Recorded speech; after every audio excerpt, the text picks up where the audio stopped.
Who here has a podcast? Just show of hands in the room for in team replay. If you're just listening, that's cool. I noticed about, well, I can't see everyone on screen, but I'd say most people raise their hand, which is good. So, talking about making a podcast profitable is going to be our conversation today. And the very first thing I want to share, and actually, I'm going to share my screen for just a minute here. I wasn't sure if I was going to do this, but I think it's a good visual here. So, let me make sure I got this up right. Okay. So this is kind of the different phases of podcast monetization here. Phase 0, have a podcast. Phase 1, offset production cost. Phase 2, paycheck and team. So you're getting yourself paid, you have a team.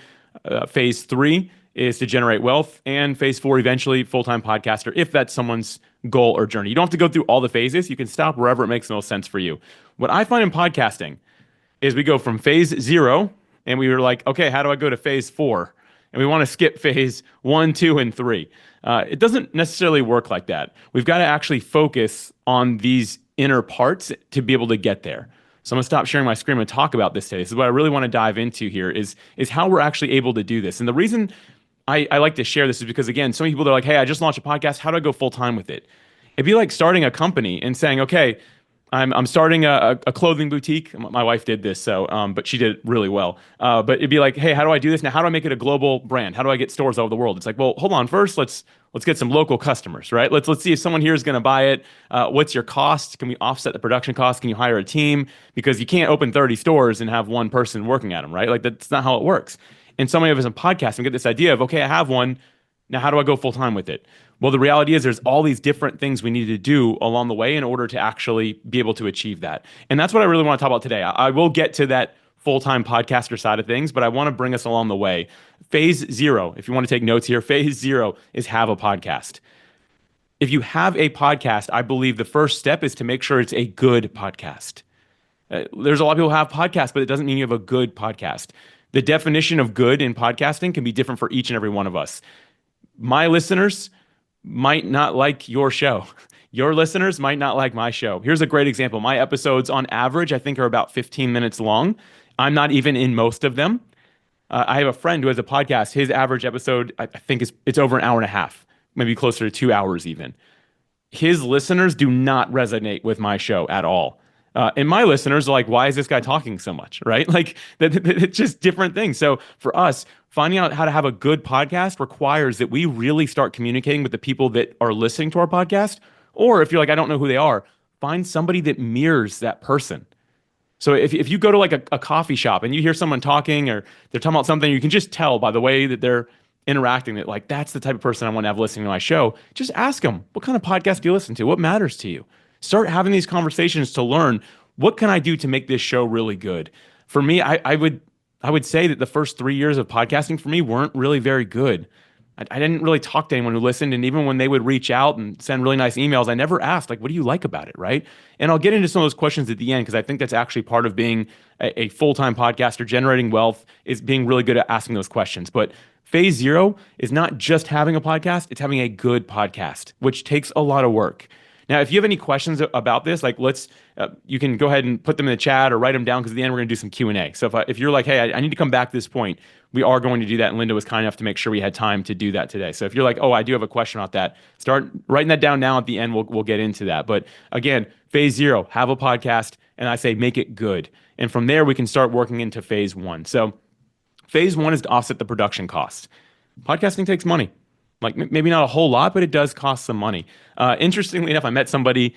I've met a handful of people recently, actually, for some reason, and their cost per episode is in the thousands of dollars per episode.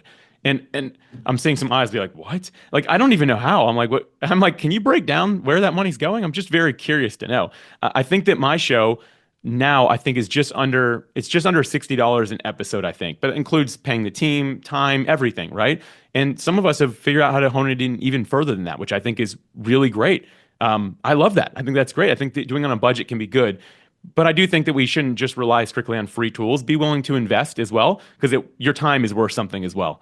And some of the free tools require a lot of extra work, a lot of extra focus, right? And if you can invest a little bit, sometimes you can be like, I can reclaim all this time that I can use for something else. I think that's a really important part of it. So when you're looking at your production cost, you want to also look at like, is this too much? Or is it taking too much time? Like, where is the proper balance of this? And so again, later on we can talk questions if anyone has like ideas on tools. I've tried a lot of them, not all of them. I've tried a lot of them, but the idea here I want to get into is offsetting these production costs. Get your cost to a realistic level and get your time to a realistic level that you can do this for a long period of time. And I got a couple ideas here on offsetting this production cost. If it's at a low number, right, like it's not thousands of dollars, there's a couple ideas on things that have helped me a lot and helped a lot of my friends. The first one is called value for value. Show of hands in the room. Anyone familiar with value for value? Does anyone here know what that is? Whew. All right. It's still relatively unknown. A value for value is a basically something you can hook your podcast into that allows people to pay you while they're listening. So if you just go to a search engine or any AI and type in value for value podcasting, you can figure out how to set this up pretty easily. And basically, it's allowing people to send you cryptocurrency as they're listening. They basically subscribe and they can send you like microtransactions that you can then convert to cash, whatever it is that you might want to do, which I've always found to be pretty interesting. Like I think that's a cool thing. And so a lot of people I know, they're actually going through and telling their listeners, hey, if you're enjoying this, go over to my value for value page, and they kind of set it up themselves. It's fairly straightforward, but take a look at that because I think it's an interesting way to earn a little bit of money. Now, I'll say no one, like this is offsetting production cost. No one's getting really rich doing this. I shouldn't say no one. There are some podcasters that do really well with this, but in general, I think that you can expect to bring in maybe $20, $30 a month doing this, which will help offset production costs. And it'll show you who your loyal listeners are. It gives you a chance to have a conversation with them, to shout them out in the show and stuff like that. I think value for value is going to be heavily involved in the future of podcasting. I think we're still like at the very beginning level of that. So I always like mentioning something that's really futuristic. Another one here is if you do have a podcast guests specifically. If you don't, this one won't work for you. But if you do have guests, I want to share it. So full disclosure, podmatch.com is my company, as Linda mentioned at the beginning. And we do pay podcast hosts who use the platform. So as you are picking up guests from the platform, we're giving a cut of our profit. It's called our Pod Value Initiative. And so if you just go to a search engine AI, type in Pod Value Initiative, you can see a little bit about that. Again, same thing. Don't expect to get rich doing that. But again, the whole idea here is just kind of figuring out how we can at least offset our production cost. And I think these are some pretty good ways to do that. Beyond that, sometimes sponsorships, ads aren't really my favorite, but if you are getting enough, you might be able to do a little bit there as well. Preferably not an ad. Find someone that believes in the show and ask them, hey, any chance you can help me offset my production cost? Go to the companies that you're using and say, hey, do you have any sort of partner program? Is there an affiliate thing? If I mention your product, like, is there anything that we can do here? Get creative, I think, is really big on offsetting production costs. To me, that's like kind of the big thing is just saying, okay, what can we do here? Is there anything interesting that we can come up with together? And so for me, that one is all about just exploring. And I think that once we have this foundation, we come up with some sort of creative solution, we're then able to move on to the next phase. So phase 0, have a podcast, make it good. Phase 1, offset those production costs using some tools that already exist out there. The idea of that one is not to take too much more of your time, right? I mentioned like we got to have that balance of like free and paid tools, but also watch out for our time. Like what can we do that's truly mostly passive at that point, right? Or what can kind of add value to what we're already doing? That to me is a really important point. But phase 2 is getting into the paycheck / team side of things. Like I say paycheck, like I think that I'd subscribe to like the profit first model. Mike McKillowitz. I've always really enjoyed that. So like we need to have something for ourselves to make sure that we can continue to eat, keep the lights on so that we can move forward, right? So for me, that next phase, that phase 2 is get that paycheck for ourselves, but also can we hire any part-time help? And for many of us, that might be a virtual assistant that can just handle some of the administrative tasks, or perhaps there's another tool that you're like, this tool could do this, but I can't afford it yet. As soon as you offset those production costs and you can even make a little bit more than it, then now it's time to say, okay, what else can I invest in to help reclaim my time? How can I make sure that I'm able to keep the lights on with this thing, right? Many of us that don't make money in podcasting, I found this to be true. We're willing to invest. It's our significant other, our families, or someone that we're close with saying, hey, like, this is taking money. Like, what's going on here, right? So you have that pressure. The idea is to remove that from the equation as quickly as we possibly can. So when it comes to this idea of a paycheck / team, the very first thing I like, and this one goes, I mean, wildly just underexplored by podcasters, is to ask listeners for support.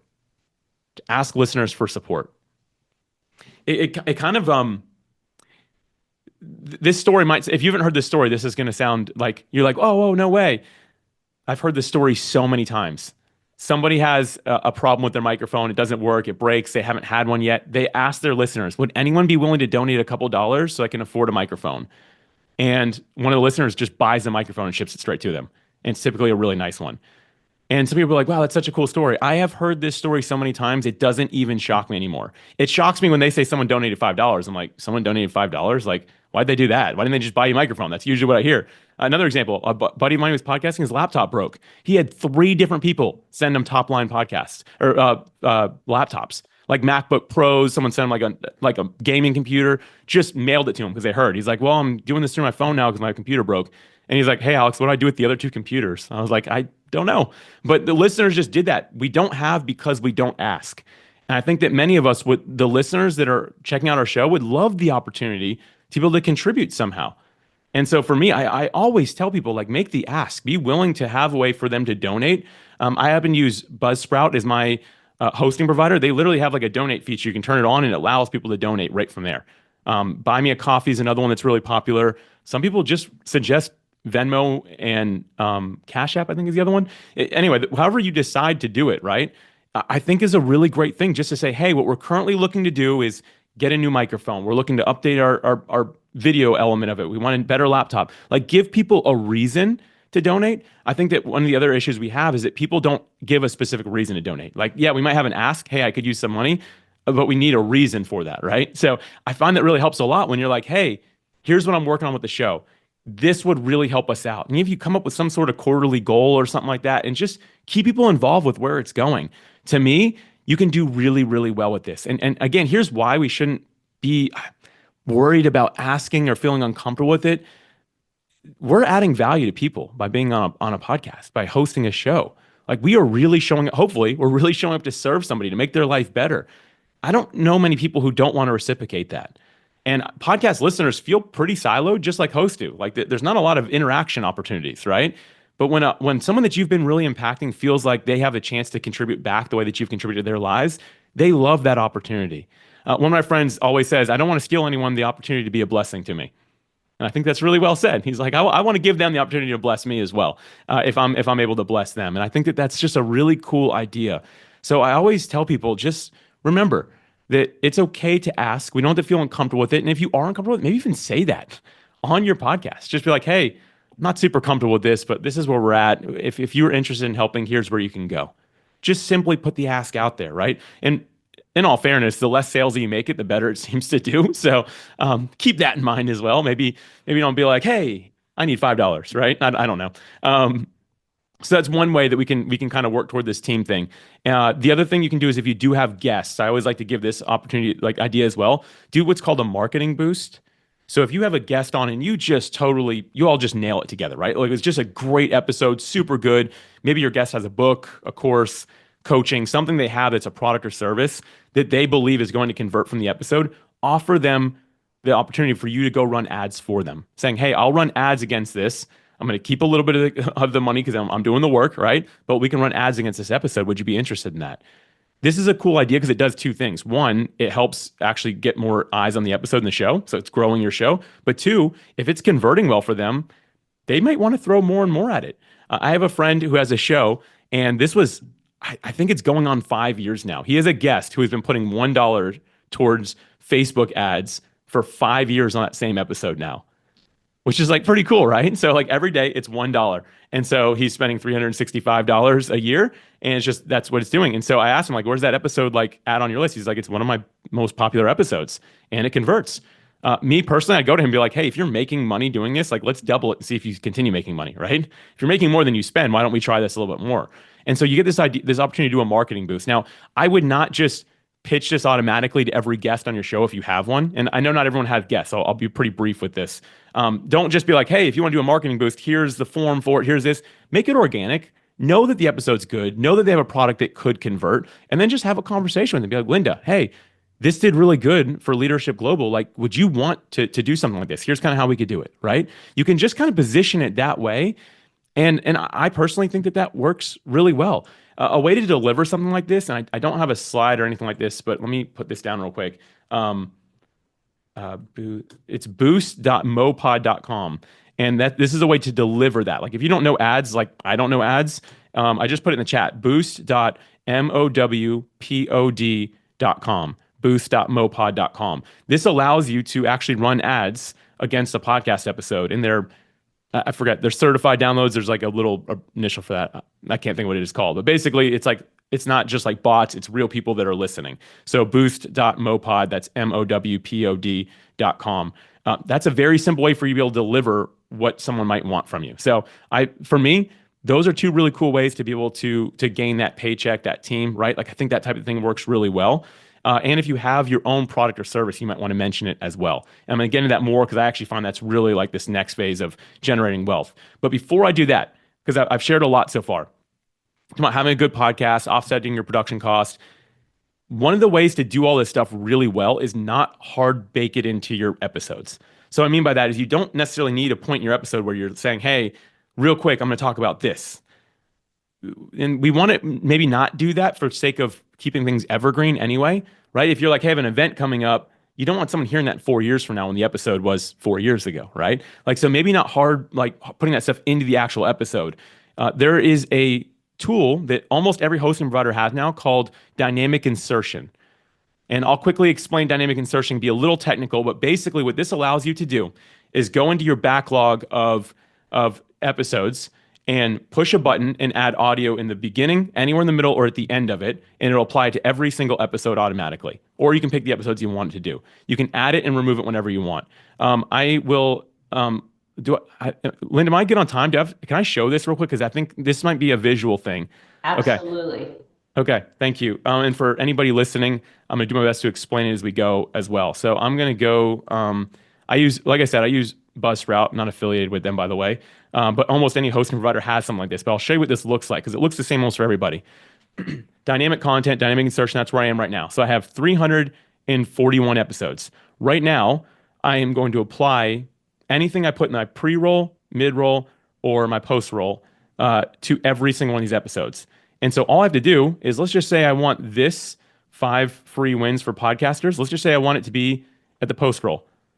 I just did that, and I'm done. Now, every single one of these episodes has this 19-second snippet at the end of it automatically. And now, and if I'm done, like if people are listening right now, they're hearing it, and now it's gone. It's not on any of those episodes. So if I have these other ones I want to put at the beginning, I can do that as well. So like an example, which I probably shouldn't, they're going to like hit me up and be like, dude, why are you adding and subtracting things so fast? I'll put this one in my pre-roll. So now it's at the beginning of my episode. And if anyone goes to my podcast now, I think it might take a couple seconds, but podmatch.com/episodes is where you can go. I'm going to stop sharing my screen real quick here. When I do it at the beginning, I do it in a really unique way.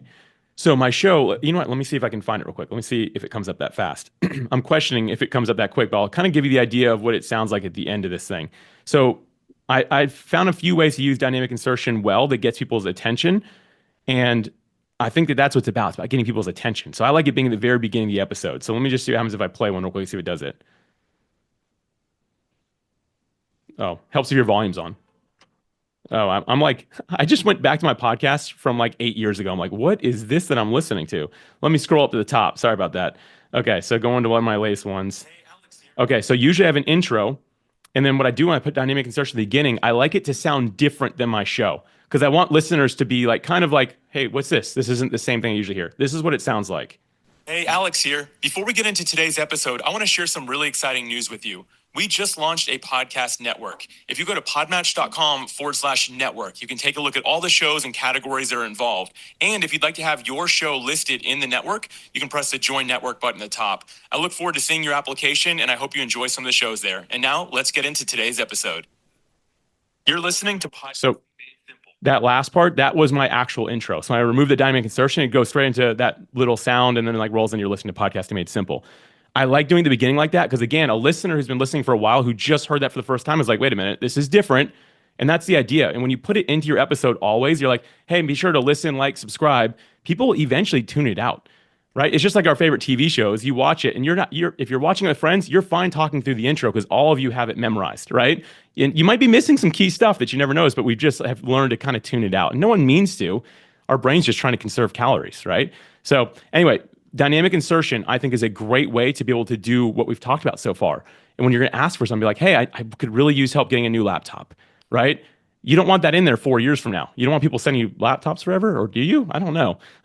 But you want to come up with an idea of how to add that. And then again, you can make it very timely because like that matters. My podcast network has like 30 slots left in it. Once those 30 slots are filled, I don't want that ad on there anymore. So I don't want to explain to someone in a year from now why they can't join because that was for last year, right? So dynamic insertion, I think, is key in understanding how we can offset production costs, be able to do the paycheck team slash the side of things. So, all right, phase three. Everyone with me? I know I talk really fast. I'm working on it.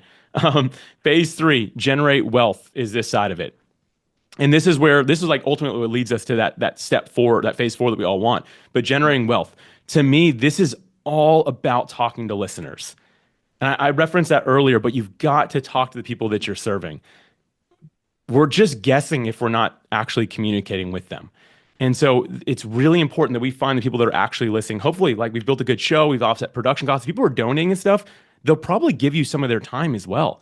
I think the best thing to do as a podcaster, if you really want to get this phase three right, to learn to start generating some wealth with it, is we've got to get them on calls with us.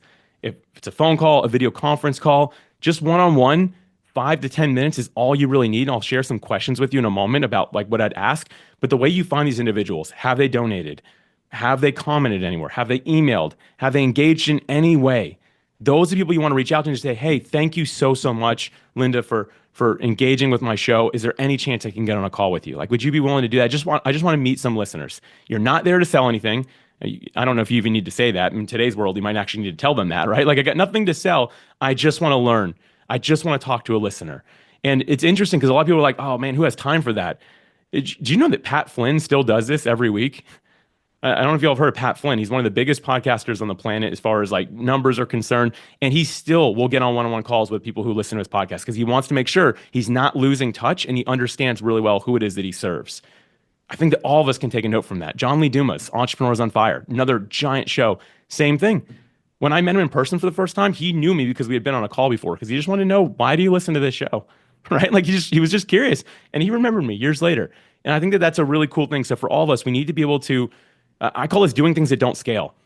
You're never going to be able to get on 100 calls a day. Like it's just the reality of it. But the thing is, if we are willing to do things that don't scale, we can learn so much to build things that do scale.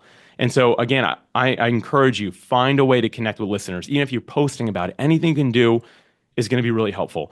And here's the 4 questions. I encourage you all write these down because these lead to some big things. Question number 1. So let's imagine we're on a call together now, right? Like it's me, one of my listeners. Obviously, don't just go straight into it. Shoot the breeze a little bit. Let them. They're probably going to really like you, right? So you've developed that know, like, and trust with them. So give them some respect. Once you're ready, be like, hey, I just have 4 questions for you today. The first one you want to ask is, how did you find out about the show? How did you find out about the show? This one's really important. And and by the way, I should have given. Sorry, I should have mentioned this before. You need to document this. Have an Excel spreadsheet. Have somewhere where you can. I don't know what you all use, but I still use Excel. Google Sheets, Notion, whatever it might be, something that you can go through and document what people are answering because you're looking for trends. This doesn't work when you talk to one person, but I'm telling you, you talk to 10, 15, 20 people, you are going to learn a lot from those individuals because you're going to see the trends on what they're all saying. So this first question, how did you find out about the show? If you talk to 5 people and they all reference, oh, there's this organization called Leadership Global, they posted about it, and they're all saying that, you best believe I'm looking for who Linda is and going to find out, hey, anything else we can do together? Clearly, your people like to listen to my podcast, right? And like, I think that my podcast listeners would like you. There might be a really high level partnership there, right? Because for all I know, Linda might be like, oh yeah, we don't have a podcast. Now it might be a chance for you to merge something, right? And create something really valuable. If they're all saying, hey, they came from this blog post, I came from here, I came from organic search, my friend references, well, who's your friend, right? Like you want to find this stuff out because knowing where your listeners are coming from can help you understand where you want to take things moving forward. So that's the first question.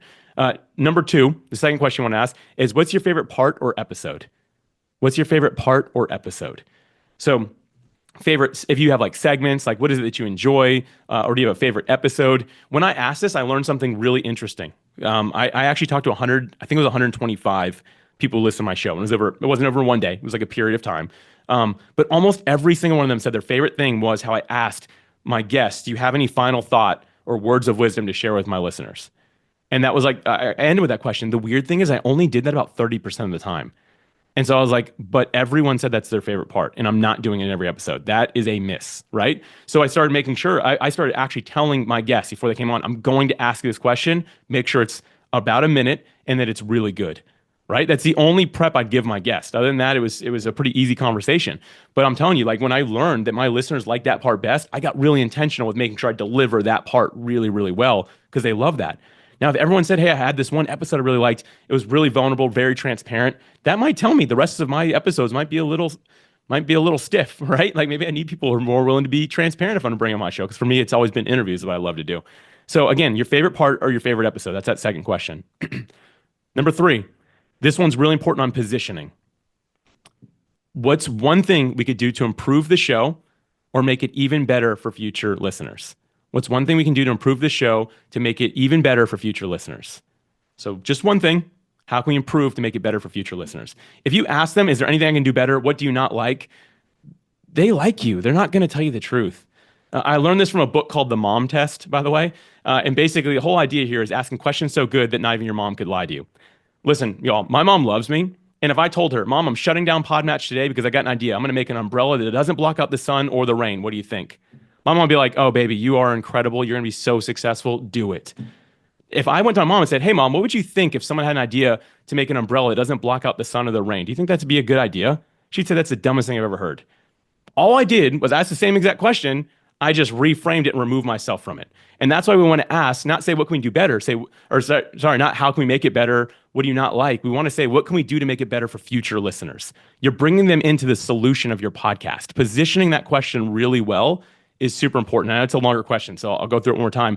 What's one thing we can do to improve the show to make it even better for future listeners?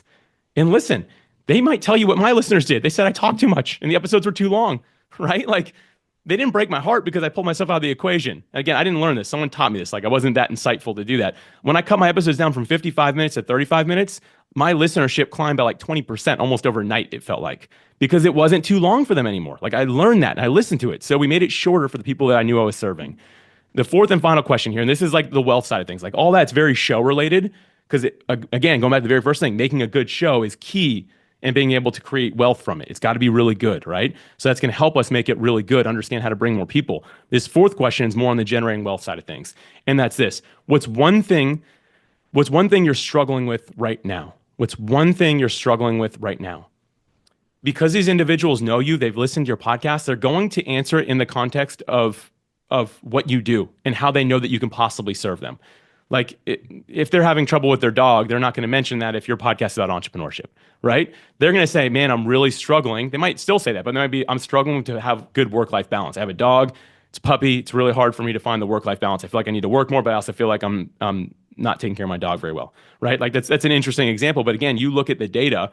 If it turns out you've got 5 or 6 people, again, saying the same thing, that's where you can get into the entrepreneurship side of things. And I'll be real, running a podcast successfully is like running a business. In many ways, it can actually be harder than to just directly having a product or service. Like it takes real work to be a successful podcaster. And so you're already kind of doing this, but here's what you want to do. When you see what people are struggling with, you've done a few things. And I kind of consider it like the very condensed version of entrepreneurship.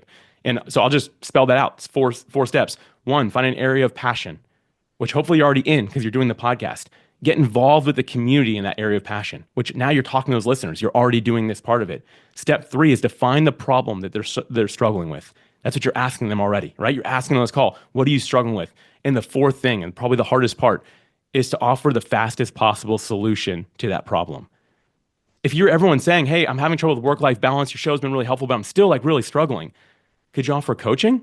Like maybe even just ask, be like, hey, if I had an hour coaching slot a month, would you want to do that? If I created a mastermind, would you be interested in doing a 12-week program with me so we can learn how to do this, so I can help show you and other people how to do this? Do you have a course? Is there some sort of software they're asking for? Is there a physical product that they're wanting, right, to make their lives better, depending on what your show is?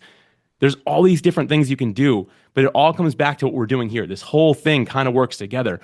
And that last part does take the extra work. But if we've offset our production cost, even bring a little bit of paycheck, we might have a little bit of dollars here to be able to say, this is the solution that these people that are trusting me are looking for. For me, Podmatch came directly from this same concept, this idea. I asked people that were listening to my show, turns out they were podcasters on both sides of the microphone, What are you struggling with? And I consistently heard, I'm having trouble finding my next show to be a guest on. Alex, I'm having trouble finding my next right guest for my show. I can find the wrong one, but I want the right one. And both of them, there's so much work in between the recording. From time of introduction to recording, it's just so much work. And so Podmatch, the whole idea of that came from those conversations. Again, it was 125 different people. But we realized, I'm like, man, there needs to be something that works like a dating app, but doesn't connect people for dates. It connects for podcast interviews. It's got to put the right people together faster and streamline the process in between. And that whole idea came from doing this exact practice. And so I encourage you guys, when we're thinking about monetizing our podcast, we want to make it a profitable experience. Phase 0, have a podcast, make it good. Phase 1, offset your production cost. Phase 2, work on earning that paycheck and hiring that team. Phase 3, start to generate some wealth. And over time, consistency matters, right? Consistency matters. Phase 4 will happen, which is you become a full-time podcaster, someone who's full-time serving in this capacity. Now, being a full-time podcaster usually means there's a product or service that's directly connected to your podcast. Very rarely is anyone a full-time podcaster without having something in addition to it. But you can make those things really work together so it doesn't feel like two different things. It feels like the same thing. For me, my podcast feels like part of Podmatch because it's my direct educational wing in the top of my funnel. And so I encourage you all, think about podcasting from that perspective. And I think you can do really well from a monetization standpoint. And Linda, I'll turn it back over to you. That's all I've got to share here. And thank you everyone for checking us out and listening.